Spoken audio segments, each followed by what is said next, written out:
Hello my dear students, I am Ashu Arlawania from my legal code e learning again. देखिए, ये जो series चल रही है लीगल एप्टीट्यूड लीगल रीजनिंग की, this is for CLAT, DULLB और all types of entrance examination in law college in India 2022। ठीक है, देखिए सीधी सीधी बात यह है, 2 लेक्चर्स मैंने इस सीरीज के पहले करा दिए हैं। ऑब्वियसली अब ये तीसरा लेक्चर होने वाला है। To understand in the best way, just go for the previous lectures first, then come to this one. Okay, now this is the lecture. We start from testing areas in legal reasoning aptitude. देखिए, legal reasoning aptitude के जब भी आप question attempt करेंगे इन the examination, तो आपको समझ में आएगा कि उनके टेस्टिंग एरियाज होते हैं। ठीक है, लीगल रीजनिंग लीगल एप्टीट्यूड के जो भी क्वेश्चंस आएंगे वो किन किन एरियाज से हो सकते हैं।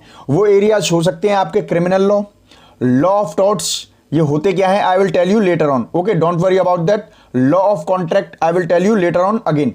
कॉन्स्टिट्यूशनल लॉ मतलब कि संविधान से जुड़े हुए कौन कौन से लॉज होते हैं, उन सारे फील्ड से आपके सामने क्वेश्चन आ सकते हैं लीगल रीजनिंग लीगल एप्टीट्यूड के।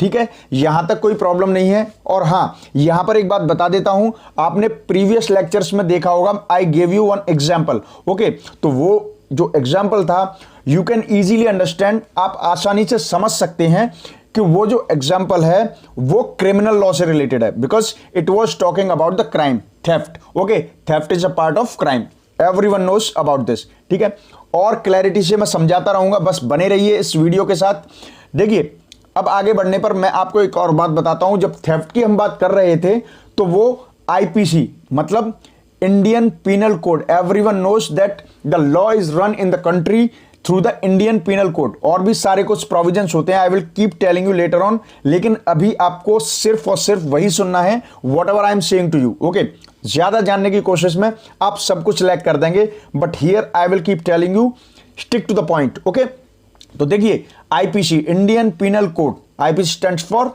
Indian penal code, very very very important. Okay, इसमें थेफ्ट के बारे में सेक्शन 378 में दिया गया है, और अगर कहीं पर भी थेफ्ट होता है मतलब कि चोरी होती है, with the enough definition it is prove that there is the case of theft, तो आपको उसमें पनिशमेंट जो दिया जाएगा, क्या क्या पनिशमेंट दिया जा सकता है, it will be about section 379 section of IPC में आपको थेफ्ट के पनिशमेंट के बारे में बताया जाएगा। ठीक है, अगर आप किसी भी आवासीय घर में मतलब कि जहां पर लोग रह रहे हैं, ड्वेलिंग हाउस बोलते हैं, वहां पर चोरी का केस आता है, तो उसके लिए स्पेशली IPC में सेक्शन 380 मतलब कि 380 धारा के बारे में कहा गया है, और उसके अंदर किसी भी आवासीय घर में चोरी करने के प्रावधान मौजूद हैं। यहां तक कोई प्रॉब्लम नहीं होनी चाहिए, बिल्कुल क्रिस्टल क्लियर करके आपको मैं बता रहा हूं।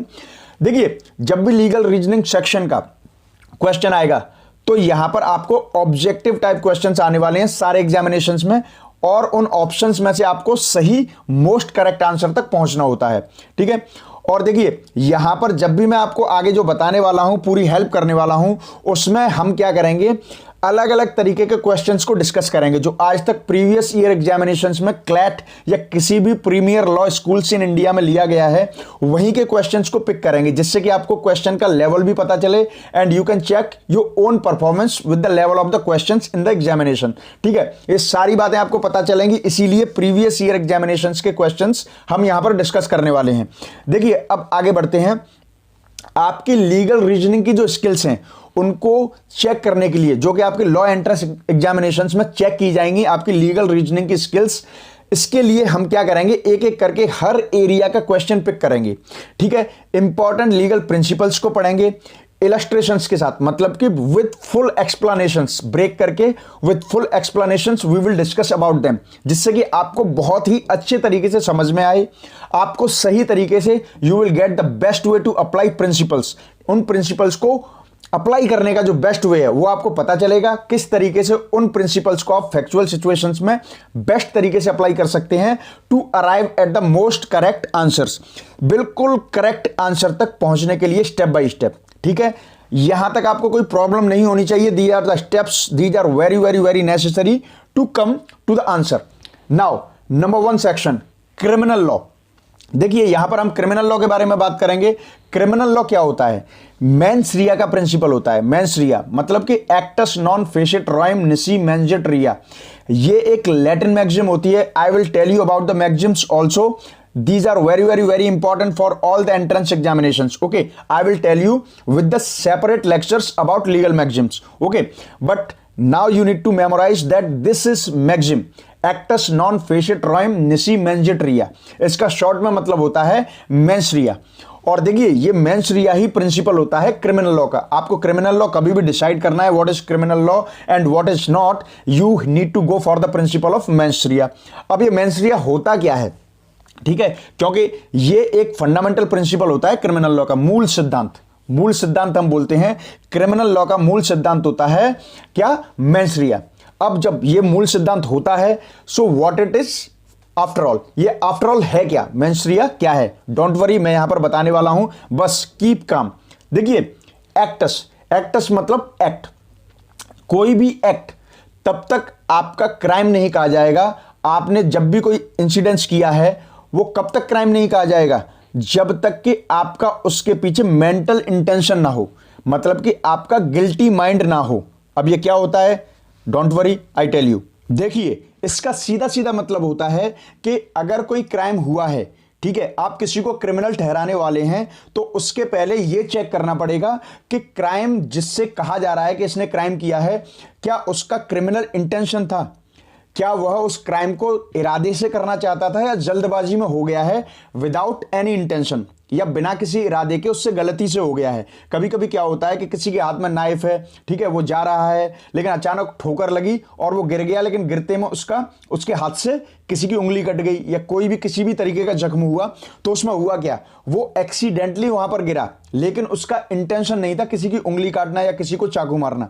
ठीक है, तो इस तरीके को कहते हैं क्रिमिनल इंटेंशन, और यही होता है मेंस रिया। मतलब कि अगर आपका मेंटल इंटेंशन नहीं है किसी भी चीज को गलत तरीके से करने का, या आपका गिल्टी माइंड नहीं है, दोषपूर्ण मस्तिष्क नहीं है, तो आपको क्रिमिनल नहीं कहा जा सकता। सीधी सीधी बात एक बार फिर बता देता हूं कि किसी भी क्राइम को करने के लिए आपका गिल्टी माइंड होना बहुत जरूरी है, and this is called the concept of mens Riya, and obviously this is fundamental principle of criminal law. इसके बिना क्रिमिनल लॉ यह कहता है कि आप क्राइम नहीं कर सकते या आप क्रिमिनल नहीं कहे जाओगे। दो तीन तरीके से बता दिया है, आपको समझ में आ गया होगा। आगे देखते हैं। देखिए इन सब के अलावा कुछ एक्सेप्शंस भी होते हैं, अपवाद भी होते हैं। ऐसा नहीं है कि हर केस में आपका मेंटल इंटेंशन अगर नहीं भी है तो भी आपको छोड़ दिया जाएगा। जैसे कि आप समझिए आप रोड पर जा रहे हैं, ठीक है, you know the rules of the road. आपके पास बाइक है, आप मान लीजिए रेड लाइट है लेकिन आपने रेड लाइट जंप की, लेकिन उस रेड लाइट जंप करने से क्या हुआ कि किसी को कोई हार्म हो गया या हो सकता है। अब आप ये एक्सक्यूज बनाएं कि सर मुझे पता नहीं था कि रेड लाइट पर जंप नहीं करते हैं एंड ऑल, तो देखिए ये ठीक नहीं है। आपका भले ही यहां पर मेंटल इंटेंशन नहीं है कि आप कोई क्राइम करें, लेकिन आपको ये सोशल अवेयरनेस होनी चाहिए, और आपको सिर्फ इसलिए नहीं छोड़ा जा सकता कि आपका मेंटल इंटेंशन नहीं था, आपने जानबूझ करके क्राइम नहीं किया है। आपको ये पता हो या ना पता हो, लेकिन आपके जंप करने से किसी को भी कोई हार्म हो सकता था। ठीक है, तो ऐसे कुछ केसेस होते हैं, we will discuss in the brief, don't worry about this. But ये मैंने आपको बताया है कि कुछ केस ऐसे भी होते हैं जहां पर आपका भले ही मेंटल इंटेंशन नहीं है, फिर भी आपको थोड़ा सा दोषी तो ठहराया जाएगा। और ऐसे केसेस में कुछ न कुछ आपके ऊपर स्ट्रिक्ट लायबिलिटी इंपोज जरूर की जाएगी। इससे क्या होता है कि एक समाज को भी एक मैसेज मिलता है कि उन्हें ऐसा नहीं करना है, and they have to be aware about the societal rules. Okay, it's all about. देखिए ऐसे कुछ इनेक्टमेंट्स, मतलब कि कुछ कानून ऐसे हैं जैसे कि essential commodities act, motor vehicles act etcetera. Okay, ये कुछ एक्ट्स ऐसे हैं यहां पर आप मेंटल इंटेंशन वाला कॉन्सेप्ट लगा करके बच नहीं सकते। ठीक है, तो यही चीजें होती हैं, ये आपको याद रखनी है। बेसिक्स में आपको बताता जा रहा हूं बिल्कुल क्रिस्टल क्लियर करके, जिससे कि आपको मोस्ट करेक्ट आंसर तक पहुंचने में बिल्कुल भी टाइम ना लगे, because saving the time is the biggest strategy in competitive examinations और एंट्रेंस एग्जामिनेशन ऑल्सो। ठीक है, मैं जो कुछ भी आपको बताता जा रहा हूं आपको सिर्फ और सिर्फ उनको फॉलो करना है। अपने दिमाग को इधर से उधर बिल्कुल फिकल माइंडेड नहीं बनाना है। ठीक है, keep watching my videos. This is the third lecture, I will be coming with the fourth lecture soon. Till then take care, good luck and bye bye.